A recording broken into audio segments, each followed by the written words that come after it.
সাতক্ষীরার ব্রহ্মরাজপুরে দ্রুতগতির একটি পিকআপ ভ্যানের চাপায় সড়কেই প্রাণ গেল এক বয়োবৃদ্ধ ভ্যান চালকের। এ দুর্ঘটনায় আহত হয়েছেন ভ্যানে থাকা এক ক্ষুদ্র ব্যবসায়ী। ৪ জুন সকাল ৮টার দিকে সাতক্ষীরা আশাশুনি সড়কের হেলালের ভাটার মোড়ে দুর্ঘটনাটি ঘটে।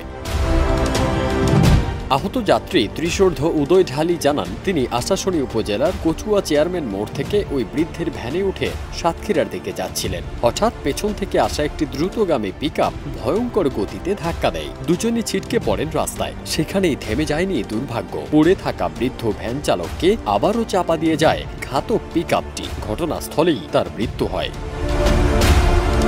দুর্ঘটনার খবর পেয়ে দ্রুত উদ্ধার কাজ চালায় ফায়ার সার্ভিস। আহত যাত্রীকে চিকিৎসার জন্য হাসপাতালে পাঠানো হয়। প্রথমে মৃত ব্যক্তির পরিচয় নিশ্চিত হওয়া যায়নি। পরে পুলিশ জানায়, নিহত ব্যক্তি হলেন মৃত ফজর আলীর ছেলে ৫০ঊর্ধ্ব সুলতান আলী, আশাশুনির পুরোহিতপুর গ্রামের বাসিন্দা। ব্রহ্মরাজপুর ফাঁড়ির ইনচার্জ ও সদর থানার এসআই জানান, মরদেহ উদ্ধার করে সাতক্ষীরা সদর হাসপাতালের মর্গে পাঠানো হয়েছে। জব্দ করা হয়েছে পিকআপ, তবে চালক দুর্ঘটনার পরপরই পালিয়ে যাওয়ায় তাকে এখনো ধরা যায়নি।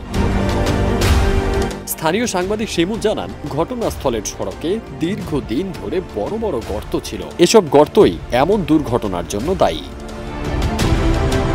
এক চিরচেনা সকাল মুহূর্তেই পরিণত হলো মৃত্যুর দৃশ্যে। গর্তে ভরা রাস্তা আর গতির উন্মত্ততায় আবারও থেমে গেল একটি জীবন। প্রশ্নের মুখে পড়েছে রাস্তাঘাট, ট্রাফিক আর প্রশাসনের জবাবদিহিতা। ফারদিন সানি, দেশ রূপান্তর।